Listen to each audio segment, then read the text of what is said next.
برزان لحديثك صحيحة كأبو هريرة خايل الرازي بيت وما نجريت وأفرمي خاي تعالى فرميتي أعددت لعبادي الصالحين ما لا عين رأت ولا أذن سمعت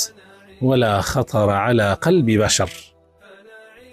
أفرمي آمادم كردوه بو بند صالح كان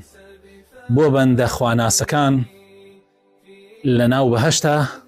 ويانم آماده كردوه أويك هرگیز چاوان نیان بینیوه نک چاوی مرو بلکو ملائکش نی کس نی بینیوه ما لا عین رأت عینک با نکیره وتراوه یعنی هیچ عینیک نی بینیوه ولا اذن سمعت و اصلا کس باسکشی نبیستوه ولا خطر على قلب بشر و اصلا بخيال وبدلي هيج كسيكيشا نهاتوه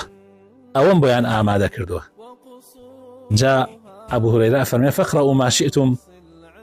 افرمي او آية تبخي النواك خوي تعالى افرمي فلا تعلم نفس ما اخفي لهم من قرة اعين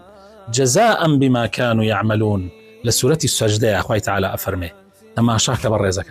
فلا تعلم نفس خوي تعالى افرمي هيج نفسك نازاني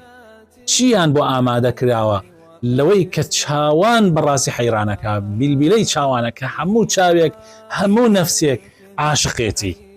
او هموي پاداشتي او كارو كردواني كأيان كرد جزاء بما كانوا يعملون چوك اوان صالح بون اوان خواناز بون اوان برنامكي خوي پروردگاريان براستقيني جيبه جيكرد. هي جنة طابت وطاب نعيمها فنعيمها باق وليس بفاني فيها الذي والله لا عين رأت كلا ولا سمعت به الأذنان.